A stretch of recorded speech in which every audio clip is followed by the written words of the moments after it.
Sa mga wala nakaila, ako si Ate Che. Akong husband, si Pastor Isaac. The usual nga nag-share every Saturday night. But tonight, I am given the task kay para makarest ko na ko ba. Anyway, excited kaayo ko. Grabe, strong kaayo ang presence ni Lord. Promise. Strong kaayo ang presence ni Lord karong gabi una.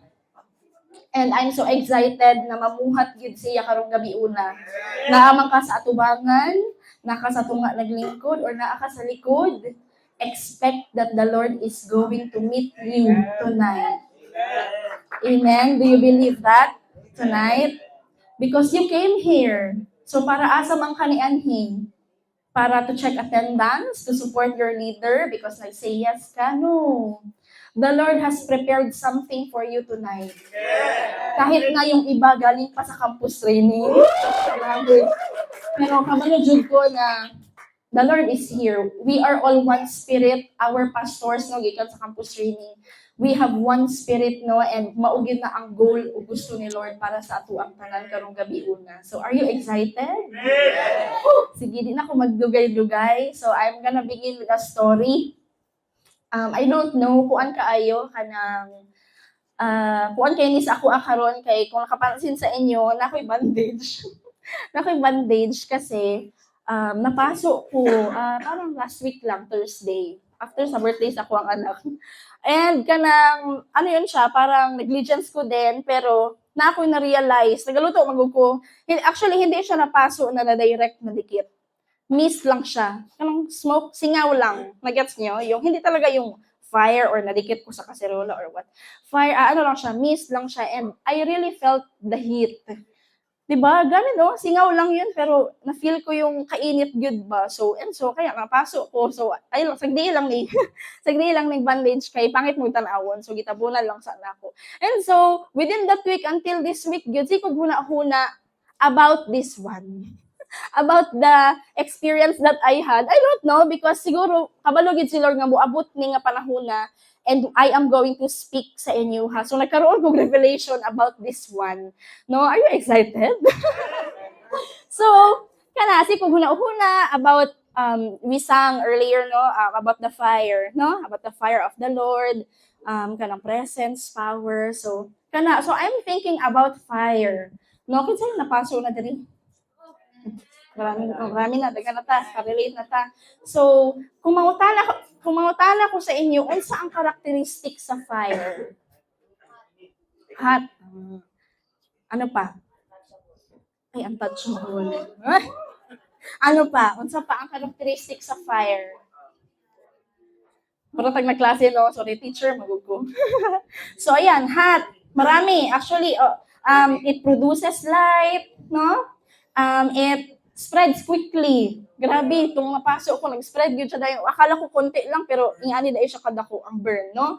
So, grabe. So, consumes fuel, fire, kung magluto ta, mag-consume ng fuel, na gamiton. And lastly, it's deadly. Everybody say deadly. So, ibig sabihin, medyo masunog. Sorry lang sa uban, no? I knew someone nga kanang friend pud namo nga bad pud ka itong experience nila ba nasunog ang balay o so naagi mga casualties, so it's really deadly. So ngayon we are going to dig more deeper in that topic, no? Are you excited again? So just ano lang kanang quick meaning lang, no? So a fire is a rapid oxidation, science data karon, so requires fuel source. Gusto ninyo tandaan itong mga binabanggit ko. It requires fuel source, oxygen, mga bright, kinsa mga EMT diri emergency, alam niyo ito. Hangin. Una, fuel, oxygen, heat. Yun. Kailangan ng heat to sustain the chain reaction, to sustain yung combustion, yung tinatawag, yung sunog talaga. Those three, fuel, oxygen, heat, kinahanglan ni siya. Merong tawag niyan. Ang tawag dyan, fire triangle. So yan ang pag-uusapan natin ngayon, fire triangle. Naala ay fire triangle sa spirituhanon, te. No? So I hope and I pray na itong mga kiddos din natin dito, any age, no, na agay masabtan karong gabi una.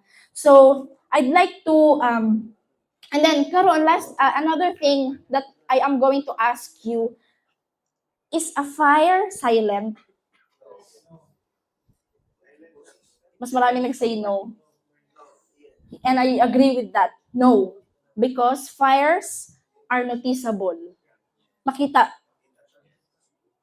Visible. Makita din siya. No? Pag may konting ano lang dyan, kanang mudako. Makita nato dayon. No? And it also produces sound. Cracking, kanang burning, something na tingog. No? So, you can see, hear, and feel the fire. Yung hot feeling na sinasabi natin kanina. So, sometimes, nakaas ba mo na yung silent fires, Ate Che? Mache, naabay silent fires? Yes, naa. Naa. So, it's example, ana, mga chimney. Kita na yung chimney sa balay. Sana all. Chimney! Sa laruan pala. So, pwede siya, silent fire ng chimney, pero later on, dili mo kita makabantay na it can cause something bigger. Pag hindi mo naririnig, hindi mo alam, magiging malaki yan siya later on. Late na nimo na hibalan. So sometimes, ganyan din sa atin, no? Pag na hinihinay na ato ang fire diha sa Ginoo, wa ta kabalo na may something na nangyayari in the inside of us. No, I pray gyud na tanan makasabot ani even ang mga bago. Sige lang, we're going to dig deep later on. So sometimes food, silent fire, it's also a slow burning fire. Slow burning fire na maya-maya nawala na. Nag-ceasefire na. Na-stop na. Naupos na. At ang nangyari, abo na. So ayaw natin yung mangyari sa ating lahat. I'm talking about fire, but it also means about your love, your passion for the Lord. Sino dito ang mga minyo? Ay, kami pa lang. Sa akin ay, and si Ate Dea, minyo. So, grabe, sa kaminyo, na ay fire sa kaminyo, passion. And I am going to, gusto ko na maintindihan ninyo na yan ang pag-uusapan natin ngayon about fire for the Lord, passion for the Lord, imuhang gugma para sa Ginoo ba? Everybody say gugma. Ana. Sige, si Lord ang bida karon ha. Oh, lahi pud ng gugma sa mag-asawa pero na pud nay passion ana nga kuan. So, grabe kapag passionate ka sa isang bagay or sa isang tao, unstoppable ka. Na-remember ko nung uyab pa ni Isaac. And then we are preparing for our wedding. Grabe ka passionate. Sa mga nakakaalam, just a quick story lang para kiligon mo. So, grabe, nag-propose siya sa ako na pina-surprise. Kunwari, naaday may buhaton nga testimony video sa Regeneration. So, nag-shooting me. Ako po, paniwala din ako kay February 14, magod ako ang birthday. February 14. So, na-timingan na Hearts Day, and natay Hearts Day special sa Regen. So, si Mama Judith, kontrabo din. So, nak, mag-video mo, buhat mo testimony lang gud ninyo, nak, ana-ana. So, go me, adamig muda, grabe, gasto pag kaayo to, nasya ko, kay akala ko naggasto yun si Pastor Peter. So, to cut the long story short, pagdating doon, tuluman to kaset ang mga videos na ginawa namin. On the last set, kay dadto na nag-proposes. So recorded, na-record na ako yung na ako kanang lapel, and then all I know na kami lang tatlo ang andoon sa room, siya, ako ug ang videographer sa dihang naaday daghan to sa likod na niabot na. So grabe, nawindang ang cheche. So grabe ang passion sa kuang bana. Grabe ang passion, grabe ang fire. No, so doon ko na-realize, grabe gud yung effect sa gugma, no. Grabe ang effect, grabe ang fire sa passion. Fire of the passion, yun siya ang tawag niyan. So, how much more kung ikaw ganyan ka in love kay Lord? No? Nga nagabaga-baga, nagiging unstoppable ka, nagiging mysterious ka, lahat ipe-prepare mo, with all the excellence, kasi mahal mo ang isang tao. Mahal mo yung hobby mo, mahal mo ang mga musician dito, mahal mo yung ginagawa mo na magtugtog, good. Naiuban diri mga athlete, naiuban mga graphic designer, mahal mo yung ginagawa mo, you're excelling in that craft, no? Howd kay ka, you make money with that, how ka mag-marketing. So maraming pwede kang maging passionate with. But right now, we are going to talk about the greatest and the very important passion na dapat nimo ihatag kundi imuhang fire for the Lord. So, na ako i-share na verse. But before that, we're going to talk about a fire that never sleeps. So, makita na ako karon na yung mga tulog. Dapat din ka mag-sleep. Everybody say, fire that never sleeps. So this is my key verse tonight in Psalm 69:9 in TPT version. Sabi dito, my love for you has my heart on fire. My passion for your house consumes me. Grabe ang verse, no? Kanang very passionately. Ito yung si Lord ang tinutukoy dito. Lord, my love for you has my heart on fire. Nagbaga-baga. How many of you here naka-feel na ana, B? Every Saturday na ata sa consume. Ilang Saturdays ka na ba nag-attend? I am praying na andyan ka na level ngayon. Na nagbaga-baga na. Alab ng puso. Yun pa, ang sinasabi. Alab ng puso para sa Diyos. Number 1 priority ka na. My passion for your house consumes me. I hope and I pray na hindi lang every Saturday ginakonsume ka sa gugma sa Ginoo. But this is just the beginning. Pagdating ng bukas, Sunday, another consume. You will be consumed once again sa Sunday services. No? You will, pagdating ng Monday, Tuesday, ay punong-puno ka na. Kaya na-consume naman ka. So, gusto kong palakpakan yung sarili mo for really giving your time, attending in this consume. Saturday, imo ang ginalet, imo ang kaagalingon nga mapuno, ba ma-consume sa gugma sa Ginoo. So, magampo ta. Heavenly Father, we're so excited sa gagawin mo ngayong gabi. Lord, indeed, we will be consumed by your love tonight. Every one of us here are expecting something, God, and salamat. Ikaw yun ang mga puno sa ilahang mga kasing-kasing, sa amo ang mga kasing-kasing with the fire from the Lord. Lord, God, na mag-consume yun sa amo ang tanan. Dalaygon ka, God. Salamat sa pagbago sa amo from the inside out. In Jesus' name we pray. Amen. Ayan. So, balik tayo sa fire triangle. Ano sige ito? Fuel, oxygen, heat. So, sa spiritual pala, may ganyan din. So, number 1 na ta. Ang tatlo na ito, 3 elements, must be present for a fire to start. Not just to start, but to continue. Hindi pwedeng may absent. Sa mga EMT dito, mga emergency rescuer, mga bumbero, alam talaga yan nila na present talaga itong tatlo, fuel, oxygen, heat. So, pag may absent dyan, walay fire. Walay flame, wala. Kahit isa, number 1, number 2, or number 3, wala. Hindi pwedeng absent kasi triangle yan siya. So ngayon, number 1, ito, unsa imuhang fuel na kinahanglan. So ayan, wala akong copy dito. So my commitment and devotion fuels up my passion for Him. You want to be passionate to the Lord? Sa mga bago dito, gusto mo maging in love kay Lord? Kapangutana ba mo ana unsaon paging in love kay Lord te? Muni imuhang step 1, imuhang commitment, imuhang devotion diha sa Ginoo. Mauna ang maka-fuel up sa imuhang passion diha sa Ginoo. So hindi pwedeng wala kang presence. It's your commitment na you are saying, Lord, I am yours, you are mine.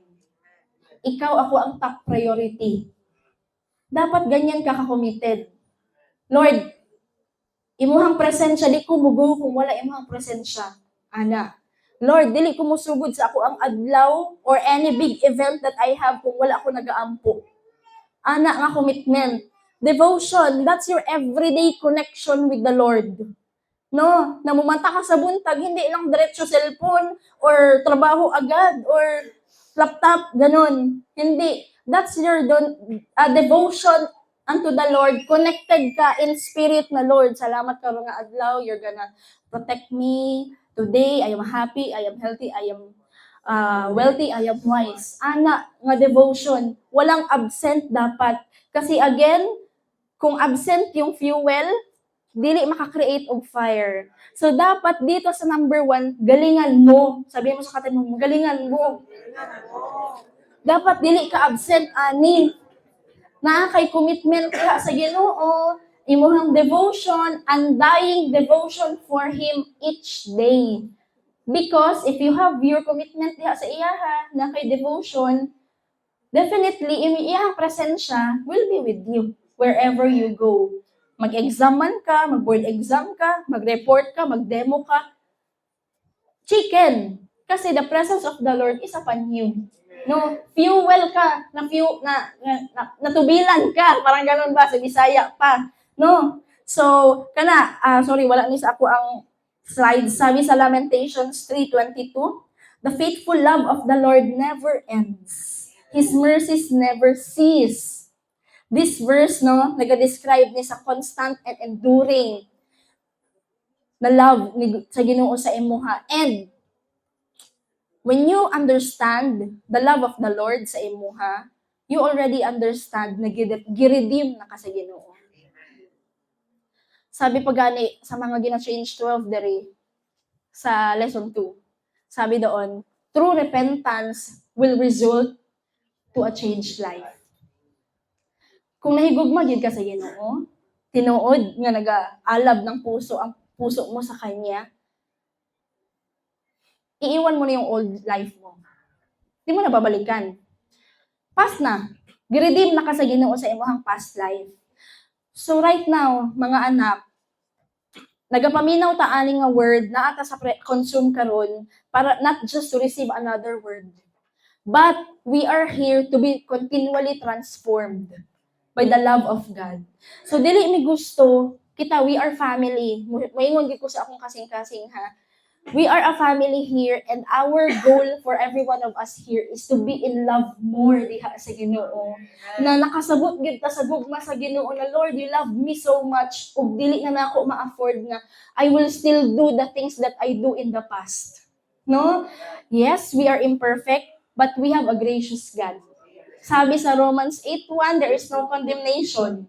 Ang grasya po sa Ginoo never ceases. His mercy, sabi dito sa word, di ba, in Lamentations, His mercies will never cease. So please understand, leaders, disciples, I am looking at your eyes.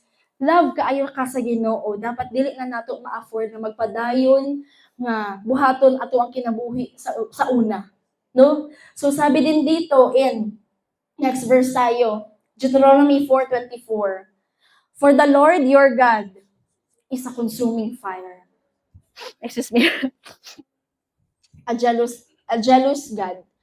Consuming meaning musunog, mu-destroy. So kung ikaw natanggap mo na ang love ng Lord, truly, genuinely, mag-expect gud ka nga na isunugon si Lord sa imong kinabuhi. No. And as a disciple of the Lord, ka-privilege nga limpyuhan ta sa Ginoo. No? Lord, salamat kay masking ingon ani ko, imuha kong i-cleanse to become more perfect in your sight. How many of you like that? I can feel God's presence tonight, right now. No? So alam ko mahirap, it's challenging, pero kung naintindihan mo na love ka ng Lord, yes, Lord, I am willing. Cleanse me. Sunuga ang mga dapat sunugon sa ako ang kinabuhi. And that's the work of the Lord tonight. Kung naa pa may nabilin, I'm talking to every leaders right now at sa lahat ng mga disciples, kung baguhan ka pa man ngayon, siguro bago ni sa imuhang dalunggan na, naday sunugod. Gusto ko ipaintindi sa iyo ngayon, kung first timer ka man, ganyan ka kamahal ng Lord. Alam niyang perfect ka, imperfect ka, pero siya perfect. Amen. Anak ka niya, kaya manikamot si Lord na limpyuhan ka because you are perfect in His eyes. At para nairason, bakit kailangan kanya i-cleanse? To become also a testimony to other people. You will become an inspiration for other people na Gibag-o gani ka sa Ginoo, yung iba pa kayang tao, hindi niya kayang gawin. Ang family mo pa kaya, hindi niya kayang baguhin. That is why you are here. Ingay mo katapad, that is why you are here. Yes, because the Lord is a consuming fire. This fuel that we are talking about, fuel meaning the presence of the Lord, your commitment, your devotion, kana nga fuel sa imong kinabuhi, that will burn every impurities and sin sa imong kinabuhi. Hindi yan mangyayari kung hindi ka willing. So if you want to become, na-remember ko sa cell group namin kahapon, if you want to become bigger, you want to succeed in life, you want to be salutatorian with honor sa mga estudyante, you want to become a millionaire, you want to have more clients, you want to become bigger, then you have to be better. Hindi pwedeng big lang. Masyadong ambisyoso. Hindi pwede. Sorry. You have to be better. Para worthy ka sa better blessing na ihatag sa Ginoo sa imuha. Gusto mo ng 12 ka disipulos? You have to be better. Itong team natin na ito, gusto kong magbigay ng illustration. Grabe ang puso sa Ginoo sa amo ang duha ni Isaac bago kayo dumating. Hay nako, grabe. But if you are willing, hay nako, the Lord is gonna exceed your expectation. Sa personal life ko, prayer dyan ako sa una, maging isa kami ng church ng family ko. Daghan ba yung sa family? Lord, I want to be bigger. Ala ba? I want to have the Taulan family na kami magsimba mitanan. Imposible yun, kay ginapalayas ba ako sa una? Magsimba ko, ginapalayas ko, totoo, I am a first generation Christian sa family namin. Uno may mag-igsuon. So, plus mama, papa, 8. Plus na pa yung mga pamangkin. Ang laki ng family. So, bigger prayer yon. Pero the Lord helped me and really cleansed me to become better para dumating yung bigger prayer ko na yun. And right now, ito, ampo naman ninabo sa una na magkaroon ng 12 disciples, magkaroon ng 144. Prayer lang ito lahat. Bigger prayer lang ito lahat. But right now, dumating. Bakit? Nag-decide me to be better. Personally, nag-decide ko to be better. So ikaw, I don't know kung anong mga pinipray mo kay Lord ngayon. Makatapos ng pag-aaral, magkaroon ng clients na marami, mapass sa board exam, mawin ang family, mudato, maminyo, bigger prayers man para sa imuha. Then you have to be better. Galingan mo in this fuel na naa kay presensya sa Ginoo, committed ka sa iyaha, you put Him first, devoted ka sa iyaha, partner mo sa Holy Spirit. The Lord has left His gibilin ba niya ang Holy Spirit dire sa atua. Remember sa biblical, wala man siya tuod si Jesus, wala man siya tuod physically here, but gibilin niya ang Holy Spirit. Everybody say Holy Spirit. Holy Spirit. Yun yung kanta natin kanina. No, Holy Spirit. Siya ang naa dinhi. Siya ang nagahatag og conviction sa imuha. On the other terms, sa worldly siguro, konsensya. Parang yung sa commercial lang, ako ang iyong konsensya. Ana. Pero, dire spiritually speaking, conviction yun. Meaning, na kayo realization na, ay, tama ba ni or mali? Yun, conviction na yun. Kung ginatempt ka na mukuha sa kwarta nga dili imuha, naday mo hunghong sa imo na ayaw, kagisuhanan na ba yun, nagsimba na ba yun every Sunday. Conviction yun. Kung nag-attempt ka na ma-open og sight, alam mong dili makaglorify sa Ginoo, but before mo gawin, na ay nagahunghong sa imuha, oops, teka muna, makaglorify ba na sa Ginoo? Conviction yun. Nagets nyo? Conviction yun. So, be thankful nga naa kaana. Kay kung wala kay conviction, basig wala gid si Lord sa imong kasing-kasing. So pasalamat ta kay we are all disciples of the Lord na atay conviction na si Holy Spirit. No? So palakpak kay si Holy Spirit karong gabi. So ayan, fuel. Nakuha natin yung hindi pwedeng absent ang fuel. I hope and I pray na mudigdip yun na sa matag kasing-kasing, matag huna-huna karong gabi una. Next is when the fire gets low, I know where I should go. What this means. This is the oxygen of your life.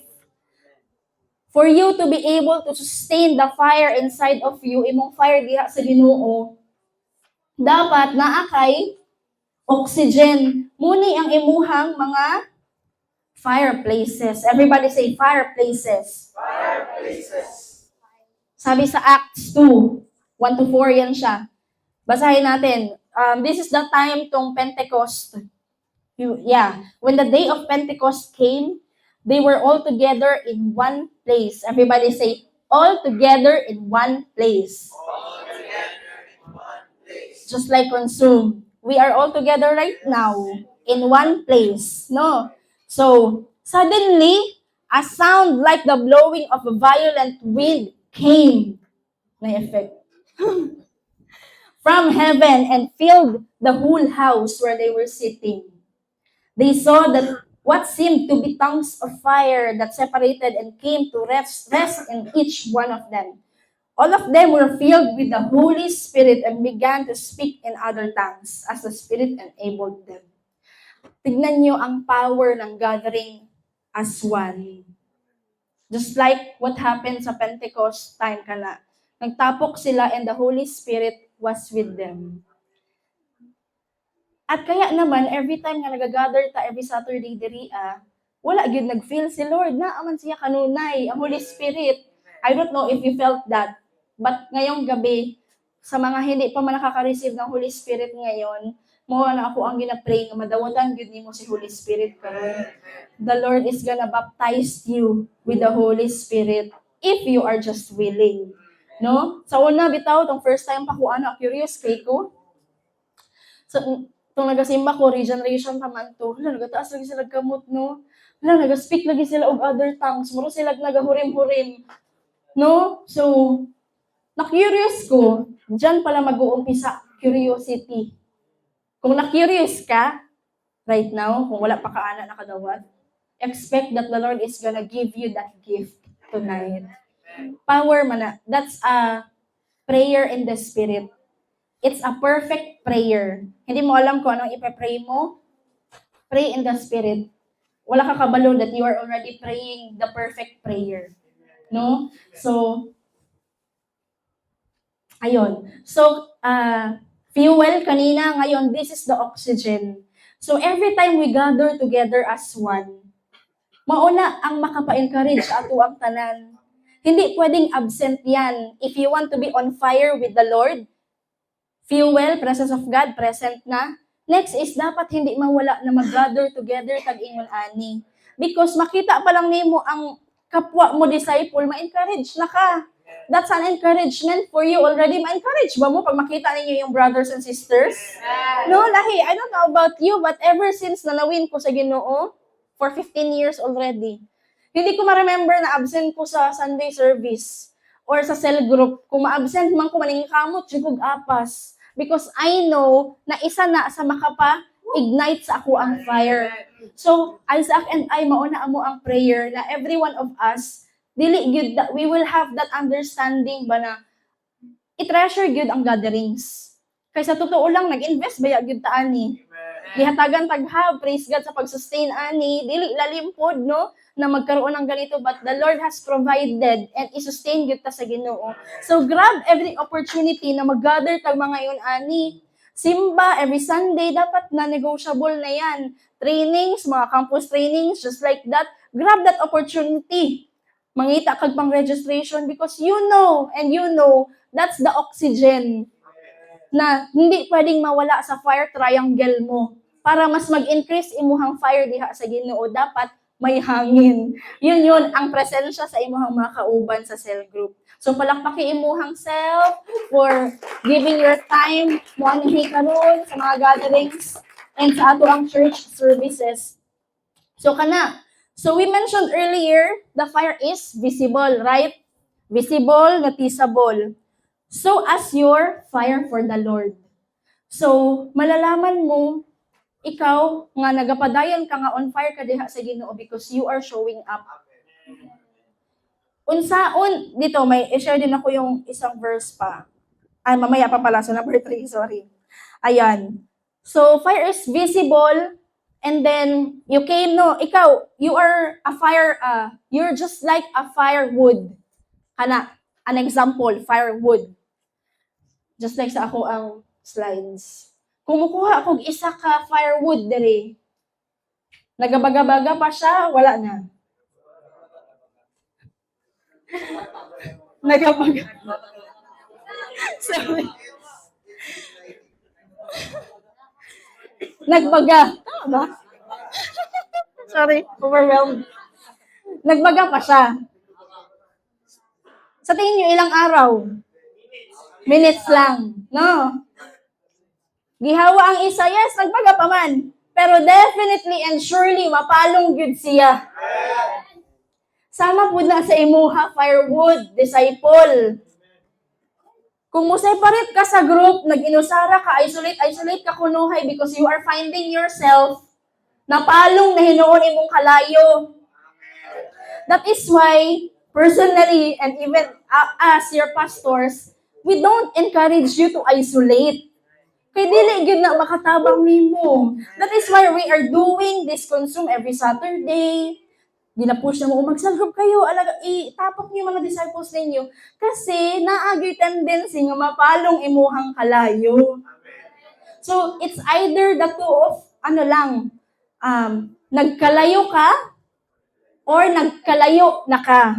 Asa man ka sa duha. No. So, tandaan nyo talaga yan. Pag dumating sa punto na, uy, marag gusto ko na lang magpag-isa, gusto ko muna sa kwarto lang ako, ganyan-ganyan. I want to find myself. Gusto na ako kami lang sa Ginoo. Remember the fire triangle. Hindi pwedeng may absent sa tatlo. Fuel, presence of the Lord, your commitment, the devotion. Second is the oxygen, it's the gatherings. Pag nawala ka dyan, surely, slow burning fire na hantod sa mahurot. Ayaw nating mangyari yan. Ang reflectors and transformers on fire sa Ginoo. Amen. We are not doing this one. We are not becoming a disciple of Christ para lang mapalong ang kalayo. No. We are not becoming a disciple nga lukewarm. Ayaw namin yan. Disciple ka lang kasi gusto mo maging lukewarm? Hindi tama. Hindi dapat. No? Dili ko mahadlok nga moingon na tan-awa ako ang kinabuhi. Imperfect ko tuod pero nagapaningkamot gyud ko pero na-proven na gyud na ako for 15 years. Muna ginaingon sa Bible, di ba? Imitate me as I imitate Christ. So dili ko mahadlok right now nga moingon ana, imitate us, Pastor Isaac, as we imitate Christ. Kasi grabe ang ginawa ng Lord sa amin for 15 years. This 3 is really real. Galingan mo, fuel, oxygen.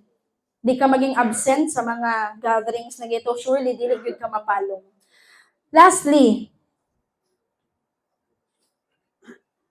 the spiritual family that surrounds me energizes me. So, kanina, gatherings.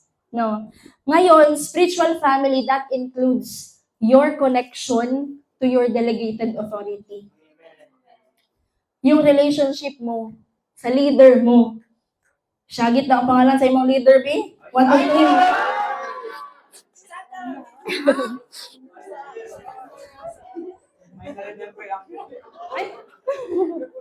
3. So, mauna, imuhang energy na kinahanglan. That's the heat. Everybody say the heat. Yun yung pang-third sa fire triangle. Kailangan mo yan. Hindi pwedeng, okay mami sa Ginoo, kanang nag-aampo ko, nagabasa ko og Bible, nagasimba ko, nag-worship ko sa Ginoo, okay yun. Pero, dili mo okay sa imong leader, dili mo okay sa imong delegated authority. Again, remember the fire triangle. Kung absent ang isa, mapalong ang kalayo. No? So, tandaan nyo yan. So, in verse 2 Timothy, mo ba na? 1, 6 lang ata ito. Walang 7. So for this reason, I remind you to fan into flame the gift of God, which is in you through the laying on of my hands. Ang nagsabi nito si Paul, iyang ginapasabot na, disciple, fan the flame through the laying on of my hands. Si Paul ang nagalay hands. So kung ngayon, wala ka, paano malilay ng hands ng leader sa iyo? Paano siya makakalay ng hands sa iyo kung wala ka? So dapat, okay ang relationship mo with your delegated authority, with your cell leader, with the someone nga nag-invite sa imo, ha? Mo na imuhang connection. Alam nyo ba na very important na nga connection? Kasi again, walang nag-succeed na mag-isa lang sa buhay. Lahat ng mga mayayaman sa mundo na agin na sila yung mga advisors, connections, napa ba mo diha? So I want every one of us to treasure that connection that we have with our delegated authorities. So para kami makalay hands pud mi sa inyo, ha? No, so dapat mo show up gyud ka. Ignay mo katapad, dapat mo show up gyud ka.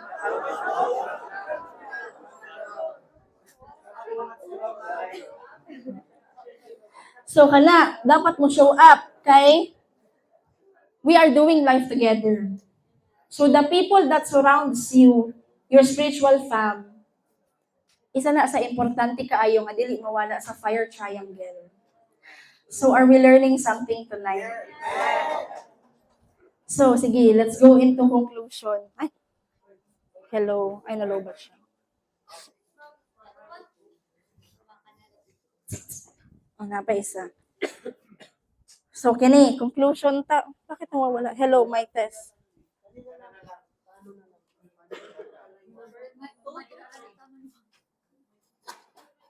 Mic test. Yun. So, review tagamay. Fire triangle, fuel, oxygen, heat. Your fuel is your commitment and your devotion to the Lord. Presence siya ni Lord sa imo, hindi pwedeng absent. Oxygen, fireplaces, gathering together in one place. Kana, it's really a big factor para magpadayon nga, masustain o mo-continue imuhang fire diha sa Ginoo. And lastly, spiritual family.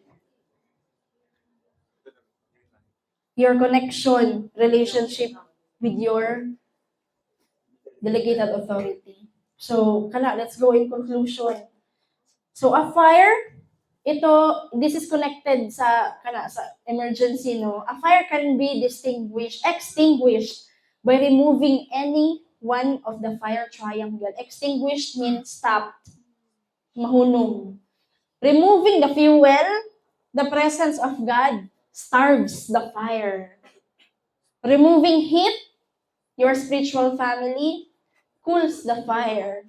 And removing oxygen, which is the coming together, smothers it. That smother meaning murag na-suffocate. Diba? Ganyan ang mangyayari. So thou shall not make absent, remove these three, fuel, oxygen, and heat sa imuhang kinabuhi if you want to stay on fire diha sa Ginoo. So again, if you want to be bigger, you have to be better. No? So, did we get something tonight?